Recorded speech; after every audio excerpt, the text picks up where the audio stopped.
कन्या लगन, कन्या राशि के जातक बहुत ज्यादा सेंसिटिव होते हैं। ऐसा इसलिए भी है क्योंकि कन्या राशि स्त्री राशि है और इसी वजह से इनके अंदर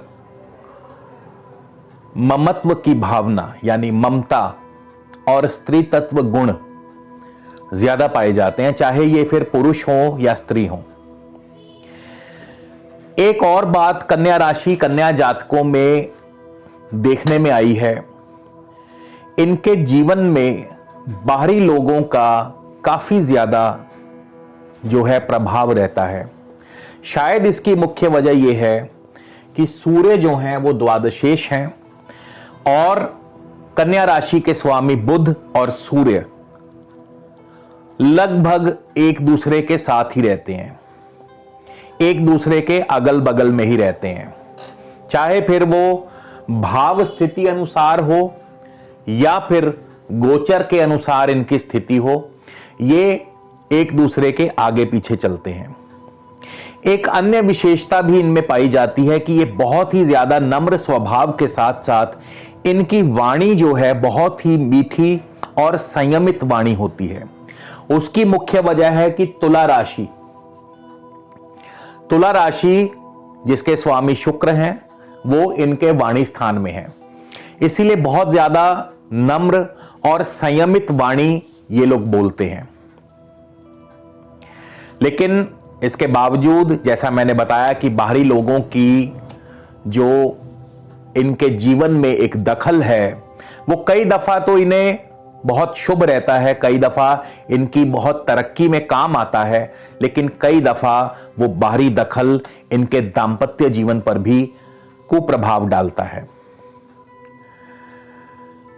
कन्या लगन कन्या राशि के लिए आगामी सन 2022 का साल कैसा रहेगा? आपकी सेहत, आपका स्वास्थ्य, आपका दांपत्य जीवन, तो इन सभी विषयों पर आज के इस वीडियो में हम चर्चा करेंगे कि सन 2022 यानी आने वाला साल आपके लिए कैसा रहेगा। तो इसके अलावा दोस्तों, यदि आप मुझसे किसी भी प्रकार का निजी ज्योतिषीय परामर्श लेना चाहते हैं, स्क्रीन पर मेरा व्हाट्सएप नंबर दिया है, आप इस नंबर पर मुझे व्हाट्सएप के जरिए कंसल्टेशन या फिर परामर्श, केवल एक शब्द कंसल्टेशन या फिर परामर्श टाइप करके मुझे व्हाट्सएप के जरिए लिख भेजिए। आगे की पूरी प्रक्रिया व जानकारी आपको भेज दी जाएगी। आप उसके बाद चाहें तो अपना अपॉइंटमेंट बुक करवा सकते हैं, शुल्क लागू रहेंगे। इसके अलावा हमारी वेबसाइट है www.skyspeaks.in। आप हमारी वेबसाइट के जरिए भी हमसे परामर्श ले सकते हैं। तो चलिए आगे बढ़ते हैं, कन्या राशि कन्या लगन की बात करते हैं। सबसे पहले मैं आपको यह भी बता दूं कि यह जो गोचर फल है इसे लगन से ही देखने का प्रयास करें, और यदि आपको अपनी लगन राशि मालूम नहीं है तो फिर ऐसे में आप अपनी चंद्र राशि से भी इसे देख सकते हैं, लेकिन उत्तम यही रहेगा कि आप इसे अपनी लग्न राशि से ही देखिएगा। तो दोस्तों, कन्या राशि कन्या लगन के जातकों के लिए जो सन 2022 है ये खट्टा मीठा रहेगा। आपके लिए नई चुनौतियां भी सामने आएंगी और गुरु कृपा से उन चुनौतियों से निकलने का मार्ग भी आपको मिलता रहेगा।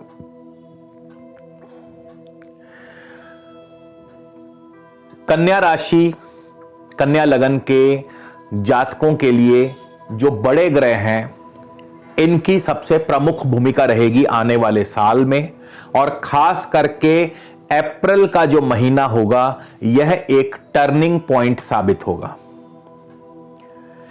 या यूं कह लीजिए कि अप्रैल के महीने के बाद से आपको कमर कस लेनी चाहिए, क्योंकि चुनौतियां आपका इंतजार कर रही होंगी। हालांकि जैसा मैंने बताया, गुरु कृपा से आप इन चुनौतियों का बखूबी सामना भी करेंगे और इनसे पार भी पा लेंगे। और ये जो साल होगा सन 2022 का, ये आपको एक नई सीख, नई शिक्षा देकर के जाएगा।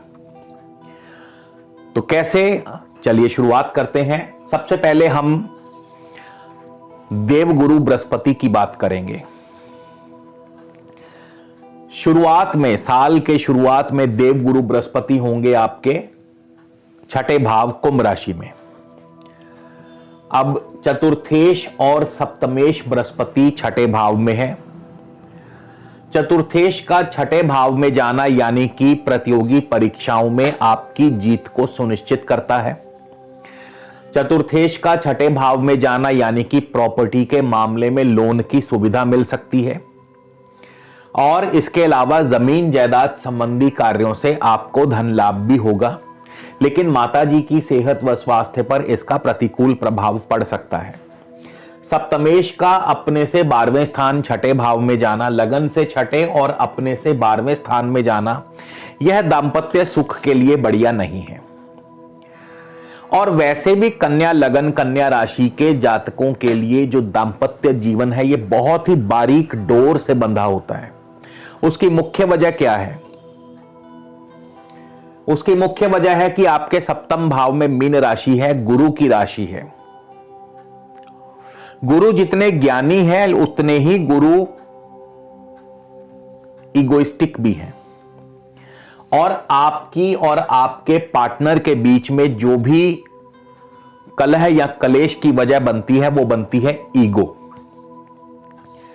गुरु अपने से 12वें स्थान छठे भाव में होंगे। छठा भाव वैसे भी जो है दांपत्य की हानि करता है, तो दांपत्य के लिए यह योग उतना बढ़िया नहीं। लेकिन हां, छठे भाव में गुरु अन्य वजहों से आपको शुभ फल प्रदान कर सकते हैं। जैसे नौकरी में आपको अनुकूलता प्रदान करते हैं, नौकरी नहीं है तो नौकरी आपको दिलवा सकते हैं, नौकरी में तरक्की भी दिलवा सकते हैं। लेकिन साथ ही साथ छठा भाव रोग का है, ऋण का है, रोग और ऋण की वृद्धि भी करते हैं। इसके बाद 13 अप्रैल बैसाखी के दिन देवगुरु बृहस्पति चले जाएंगे सप्तम भाव में अपनी स्वराशि में। अब बृहस्पति यहां पर डाइसी सा प्रभाव देंगे, मिला जुला प्रभाव देंगे। बृहस्पति सप्तम भाव में है, अपनी स्वराशि में है। सप्तम भाव में बृहस्पति जब आएंगे तो सबसे पहले तो विवाह के योग बनाते हैं। तो यदि आप विवाह के लिए संबंध की तलाश कर रहे हैं तो आपकी तलाश पूर्ण हो सकती है। बृहस्पति यहां पर विवाह के योग बना सकते हैं। बृहस्पति 13 अप्रैल से जैसे ही सप्तम भाव में आएंगे, कारोबार की वृद्धि करते हैं और साथ ही साथ आपको पार्टनरशिप के माध्यम से, व्यापार के माध्यम से धन लाभ के अवसर और ज्यादा बढ़ जाते हैं। आपके व्यापार में आपको नए प्रोजेक्ट्स मिल सकते हैं। सप्तम भाव विरोधियों का भी है और चूंकि बृहस्पति अपनी स्वराशि में है तो विरोधी आप पर हावी हो सकते हैं। आपका विरोधी पक्ष आपको तंग या परेशान कर सकता है। कोर्ट कचहरी मामलों में विरोधी पक्ष आप पर हावी हो सकता है। तो इसीलिए मैंने कहा था कि बृहस्पति यहां पर डाइसी होंगे, मिला जुला फल प्रदान करेंगे। किसी क्षेत्र में आपके लिए शुभ होंगे तो किसी क्षेत्र में आपके लिए शुभ नहीं भी हो सकते। सप्तम भाव में बृहस्पति दांपत्य जीवन के लिए भी बहुत बढ़िया नहीं माने जाते। हालांकि यहां बृहस्पति अपनी स्वराशि में है तो उतना नुकसान नहीं करेंगे। बृहस्पति की लाभ स्थान पर यानी अपनी उच्च राशि पर दृष्टि होगी तो एक बात तो तय है कि बृहस्पति कारोबार के माध्यम से, क्योंकि सप्तम भाव कारोबार का है, तो कारोबार के माध्यम से बृहस्पति आपको लाभ दिलवाते रहेंगे। इसके बाद बृहस्पति की 7वीं दृष्टि लगन पर होगी तो मान और प्रतिष्ठा की वृद्धि भी करवाते हैं। कारोबार में आपकी कोशिशों से आपको सफलता भी दिलवाते हैं। और बृहस्पति की दृष्टि रहेगी आपके तृतीय भाव पर। तृतीय भाव भाई बंधुओं का है, तो भाई बंधुओं का सुख सहयोग भी आपको दिलवाते रहेंगे, यात्राओं से लाभ मिलता रहेगा, मीडिया कम्युनिकेशन आदि क्षेत्रों से भी आपको सफलता दिलवा सकते हैं। बृहस्पति चौथे भाव के स्वामी हैं, तो भूमि भवन वाहन कृषि और शिक्षा, क्योंकि बृहस्पति चतुर्थेश होकर के सप्तम भाव केंद्र में अपनी स्वराशि में बैठे हैं और ऐसे में भद्र योग का निर्माण भी करते हैं। पंच महापुरुष में से बृहस्पति जो हैं भद्र योग का निर्माण करते हैं। तो चतुर्थेश होकर के सप्तम भाव में बैठना यानी भूमि भवन वाहन कृषि और शिक्षा, इन पांचों क्षेत्रों से सफलता और लाभ दिलवाते हैं। इन पांचों क्षेत्रों में आपके कार्य पूर्ण होंगे यदि आप इन क्षेत्रों से जुड़े हैं। तो बृहस्पति यहां पर मिला जुला फल प्रदान करेंगे। एक तरफ कारोबार की वृद्धि करेंगे तो दूसरी तरफ विरोधी पक्ष आपको परेशानी भी देंगे। इसके बाद 12 अप्रैल को ठीक एक दिन पहले राहु आपके भाग्य भाव से निकल करके अष्टम भाव में पधारेंगे। देखिए, नवम भाव में राहु उतना बुरा फल नहीं देते हैं। नवम भाव में राहु डिपेंड करता है कि किस राशि में है और किन ग्रहों के साथ हैं। नवम भाव में राहु शुक्र की राशि में है और शुक्र धनेश भी है, तो शुक्र की राशि में राहु जो हैं फिर भी थोड़े शांत रहते हैं। मतांतर से यह राहु की उच्च राशि भी मानी जाती है। कुछ विद्वान वृषभ राशि को भी राहु की उच्च राशि मानते हैं। तो जब तक नवम भाव में रहेंगे तब तक आपके भाग्य की वृद्धि भी करते रहेंगे, अचानक धन लाभ भी करवाते रहेंगे और इंपोर्ट एक्सपोर्ट का कारोबार भी ठीक ठाक चलेगा। हां, थोड़ा सा धार्मिक कार्यों में आपकी रुचि कम करते हैं क्योंकि राहु धर्म के खिलाफ चलते हैं। जब तक कि राहु पर किसी शुभ ग्रह की दृष्टि ना हो तब तक राहु आपको धर्म से विमुख करते हैं। लेकिन राहु जब 12 अप्रैल को अष्टम भाव में जाएंगे तो यहां पर राहु अष्टम भाव में आपके लिए जाहिर है नई चुनौतियां पैदा करेंगे, आपके मार्ग में बाधाएं पैदा करेंगे। देखिए, वैसे तो साल की शुरुआत ही काल सर्प योग से होगी, यानी 1 जनवरी से जैसे ही साल की शुरुआत होगी सन 2022 की, काल सर्प योग आकाशीय मंडल में बना होगा। राहु वृषभ राशि में होंगे, केतु वृश्चिक राशि में होंगे। काल सर्प योग का निर्माण हो चुका है 14 दिसंबर से ही। लेकिन ये काल सर्प योग क्योंकि आपके भाग्य स्थान में बन रहा है और राहु जैसा कि मैंने बताया वृषभ राशि में शुभ माने जाते हैं, तो उतना बुरा प्रभाव नहीं देगा। लेकिन अष्टम भाव में जब राहु पधारेंगे तब यह काल सर्प योग जो है आपको नुकसान दे सकता है। अष्टम भाव में राहु न सिर्फ आपके मार्ग में बाधाएं पैदा करते हैं, चुनौतियां पैदा करते हैं, बल्कि आपको धन हानि, स्वास्थ्य हानि, राजदंड, जुर्माना, टैक्स, वाद विवाद, कोर्ट कचहरी आदि मामलों में भी आपको फंसा सकते हैं। यानी इन क्षेत्रों से, इन कार्यों से आपको हानि होगी। अष्टमस्थ राहु, बहुत सीधी सी बात बताऊंगा कि राहु जिस भी भाव में जाते हैं उस भाव संबंधी जो भी फल हैं उनको और ज्यादा बढ़ा देते हैं। राहु बेसिकली दंड देने आते हैं। राहु का कार्य ही है दंड देना और शनि के इशारे पर दंड देते हैं। अब शनि भी 29 अप्रैल को पंचम भाव से निकल करके छठे भाव में पधार लेंगे। शनि भी 29 अप्रैल को छठे भाव में प्रवेश कर जाएंगे। हालांकि शनि की यह स्वराशि है, अपनी राशि है। शनि भी यहां पर मिला जुला मिश्रित फल प्रदान करेंगे। शनि छठे भाव में सबसे पहले तो नौकरी में स्थिरता देंगे, नौकरी में तरक्की दिलवाएंगे, लेकिन साथ ही साथ रोग और ऋण की वृद्धि करेंगे। शनि की दृष्टि होगी राहु पर। अब यहां पे ध्यान देने वाली बात यह है कि शनि छठे भाव में, राहु अष्टम भाव में, लगन और सप्तम भाव पाप कर्तरी योग में पड़ गया। यानी यहां पर शनि और राहु के छठे और आठवें भाव में बैठने से लगन और सप्तम दोनों ही पाप कर्तरी योग की गिरफ्त में आ चुके हैं।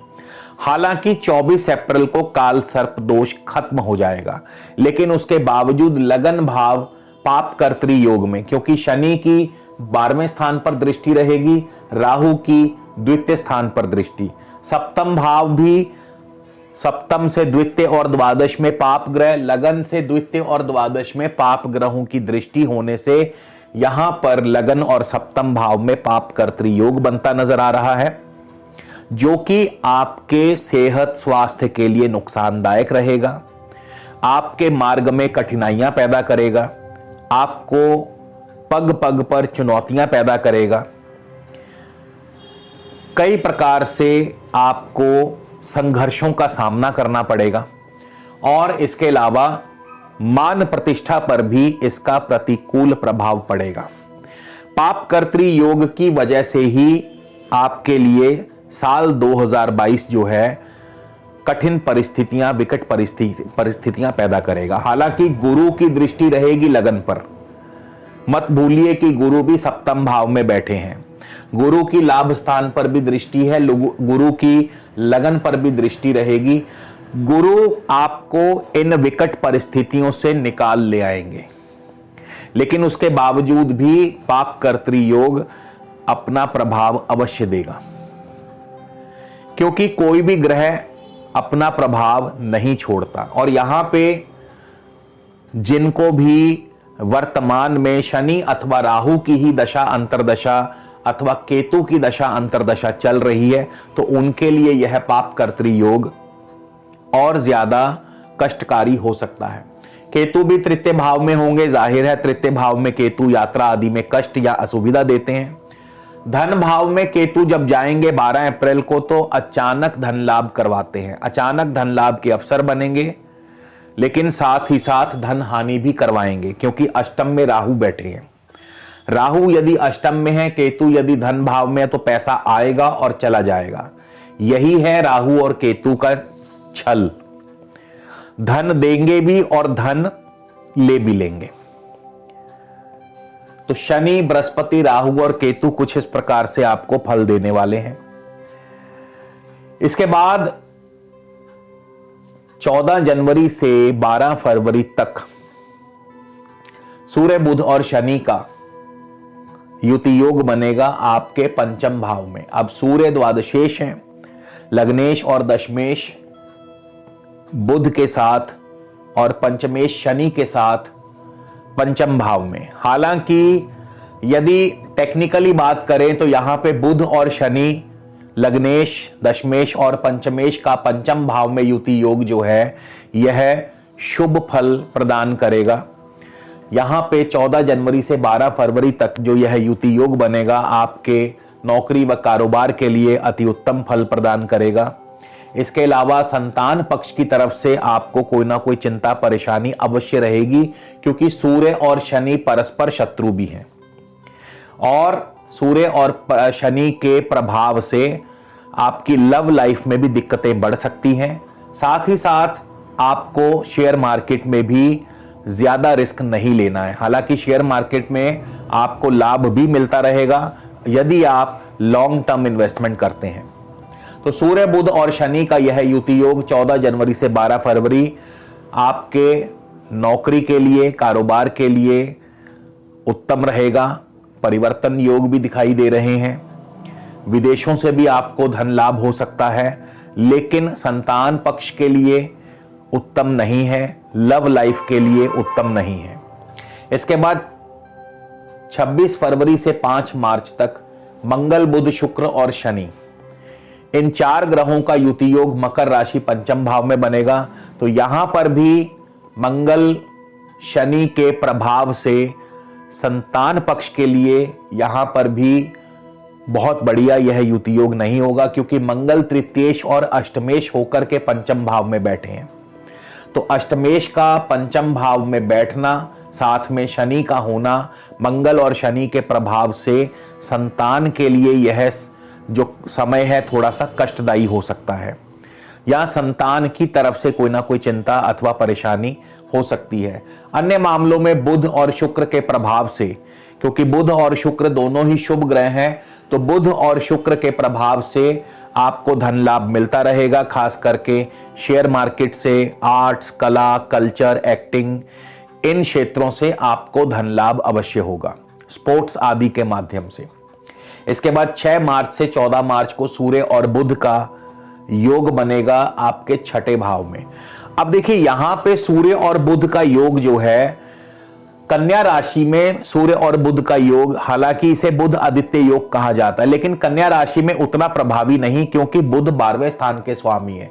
हाँ, मिथुन राशि में, मिथुन लगन में सूर्य और बुध का योग फिर भी काफी शुभ रहता है, क्योंकि यहां पे सूर्य और बुध जो है तृतीयेश हो गए।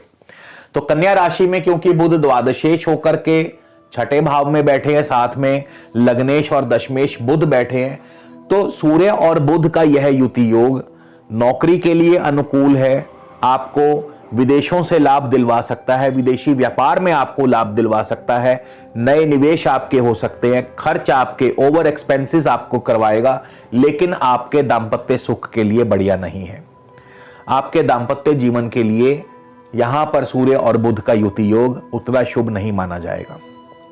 इसके बाद सूर्य और बुध आपके 24 मार्च से लेकर 5 अप्रैल तक सप्तम भाव मीन राशि में होंगे। तो सप्तम भाव मीन राशि में सूर्य और बुध के प्रभाव से कारोबार बढ़िया चलेगा, विदेशों से अच्छा धन लाभ हो सकता है। कारोबार के लिए यह युति योग बहुत बढ़िया है, विदेशों से धन लाभ होगा, शत्रुओं पर आप हावी रहेंगे, लेकिन एक बार फिर यहां पे दांपत्य के लिए, क्योंकि सूर्य द्वादशेश है, तो दांपत्य के लिए यह एक बार फिर उतना शुभ नहीं है। क्योंकि मैंने आपको बताया कि कन्या लगन, कन्या राशि वालों के लिए जो दांपत्य की डोर है वो बहुत बारीक डोर है, बहुत पतली डोर है, और बहुत जल्दी ईगो की वजह से आपस में तनाव बढ़ जाता है। इसके बाद सूर्य बुध राहु 14 अप्रैल से 24 अप्रैल तक अष्टम भाव में रहेंगे।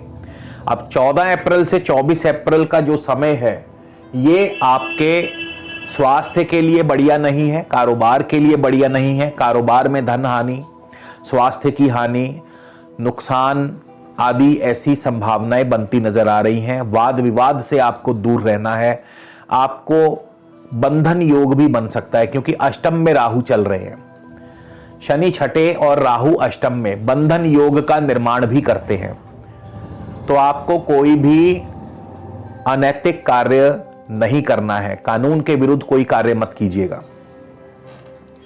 बुध और शुक्र 18 जून से 2 जुलाई आपके नवम भाव में होंगे। लग्नेश, दशमेश और धनेश और भाग्येश का नवम भाव में जो युति योग बनेगा, यह एक प्रकार से लक्ष्मी नारायण योग का निर्माण करता है, क्योंकि बुध और शुक्र का युति योग अत्यंत शुभ माना गया, खास करके कन्या लगन, कन्या राशि वालों के लिए।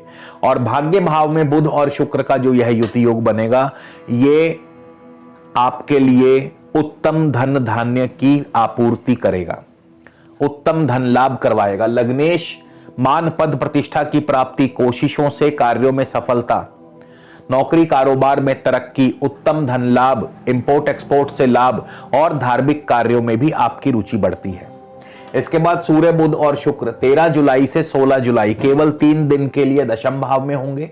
तो यहां पे भी इनके प्रभाव से, सूर्य बुध शुक्र के प्रभाव से कारोबार अच्छा चलेगा, नौकरी अच्छी रहेगी, तरक्की के योग बनते हैं, विदेशी व्यापार से लाभ होगा और मान प्रतिष्ठा की वृद्धि होगी। 16 जुलाई से 31 जुलाई सूर्य और बुध का जो योग है आपके लाभ स्थान में होगा, यानी विदेशों से, नौकरी से, कारोबार से आपको उत्तम लाभ होगा, मित्रों से लाभ होगा, भाई बंधुओं से लाभ होगा। 17 अगस्त से 21 अगस्त सूर्य और बुध आपके द्वादश भाव में होंगे। निवेश बढ़ेगा, खर्च बढ़ेंगे, स्वास्थ्य का भी ध्यान रखना होगा। सूर्य बुध शुक्र एक बार फिर 24 सितंबर से 17 अक्टूबर तक आपके लगन में होंगे। तो यहां पर भी बुध और शुक्र के प्रभाव से और सूर्य के संयोग से बाहरी संबंधों के माध्यम से, विदेशी संबंधों के माध्यम से उत्तम लाभ, धन की आमदनी की वृद्धि होगी, धन की वृद्धि होगी और आपकी मान प्रतिष्ठा की भी वृद्धि होगी। इसके बाद सूर्य बुध शुक्र और केतु इन 4 ग्रहों का युति योग बनेगा 26 अक्टूबर से 11 नवंबर तक आपके धन भाव में, जो कि धन लाभ के लिए बहुत ही बढ़िया रहेगा। हालांकि आपके कुटुंब में, परिवार में किसी बात को लेकर के अनबन हो सकती है या तनावपूर्ण माहौल रह सकता है कुटुंब में, लेकिन आर्थिक रूप से यह जो युति योग रहेगा आपके लिए बढ़िया रहेगा, आर्थिक रूप से समृद्धि प्रदान करेगा। सूर्य बुध शुक्र 16 नवंबर से 3 दिसंबर तक तृतीय भाव में रहेंगे। आपके नौकरी में, कारोबार में, मीडिया, आईटी, कंप्यूटर आदि क्षेत्रों से आपको लाभ होगा। जितने भी क्षेत्र हैं बुध से संबंधी, शुक्र से संबंधी, सूर्य से संबंधी, आपको इन सभी क्षेत्रों से लाभ दिलवाते हैं। सूर्य का जैसे सरकार से संबंध है तो सरकारी कार्यों से आपको लाभ होगा। बुध का आईटी और कम्युनिकेशन से संबंध है, प्रिंटिंग मीडिया से संबंध है, तो बुध उन क्षेत्रों से आपको लाभ दिलवाएंगे। शुक्र जो हैं कला से संबंध रखते हैं, आर्ट से संबंध रखते हैं, तो शुक्र कला के माध्यम से आपको सफलता व लाभ दिलवाते हैं और भाई बंधुओं के माध्यम से भी या छोटी मोटी यात्राओं से भी आपको लाभ होगा। सूर्य बुध शुक्र एक बार फिर चौथे भाव में रहेंगे 16 दिसंबर से 27 दिसंबर तक। तो जाहिर सी बात है जमीन जायदाद के कार्यों से उत्तम लाभ होगा, जमीन जायदाद में निवेश भी बढ़ेगा और साथ ही साथ भूमि, भवन, वाहन, कृषि और शिक्षा, इन 5 क्षेत्रों से सफलता और लाभ, क्योंकि लग्नेश, धनेश, दशमेश और भाग्येश ये चारों ग्रह जो है, माफ कीजिए, दोनों ग्रह बुध और शुक्र, बुध जो कि लग्नेश और दशमेश हैं, शुक्र जो कि आपके धनेश और भाग्येश हैं, चौथे भाव में रहेंगे। चौथा भाव सुख स्थान है, ऐश्वर्य स्थान है, तो आपके सुख और ऐश्वर्य की वृद्धि करते हैं। हालांकि बुध का जो ये 12 भावों का गोचर है सूर्य और शुक्र के साथ से और भी ज्यादा शुभ हो जाता है, लेकिन आपको ध्यान रखना होगा कि शनि छठे भाव में है और राहु आपके अष्टम भाव में है। खास करके राहु अष्टम भाव में आपके लिए चुनौतियां पैदा करते हैं। अब राहु के अष्टम भाव से इस प्रभाव को कैसे कम किया जाए, क्योंकि राहु इस राशि में अष्टम भाव में 18 महीने तक रहेंगे, यानी कि 12 अप्रैल से लेकर के आप लगा लीजिए कि सन 2023 के लगभग अंत तक, अक्टूबर या नवंबर तक यहां रहेंगे। तो राहु जब तक अष्टम भाव में है आपको चुनौतियां और आपके लिए कठिन परिस्थितियां पैदा करते रहेंगे। और राहु के इस प्रभाव से बचने के लिए आपको बहुत ही सरल उपाय बताने जा रहा हूं, कोई भी कर सकता है और इसके लिए कोई खर्चा भी नहीं आपको करना पड़ेगा। और क्या है वो उपाय? आप रोजाना अपने नहाने वाले जल में रोजाना गाय का थोड़ा सा कच्चा दूध मिला के उससे नहाएं, तो राहु का प्रभाव आप पर नहीं होगा और राहु शांत रहेंगे। तो दोस्तों, इसी के साथ विदा लेता हूं। अगले वीडियो में आपसे फिर मुलाकात होगी। तब तक के लिए नमस्कार, जय हिंद, जय भारत।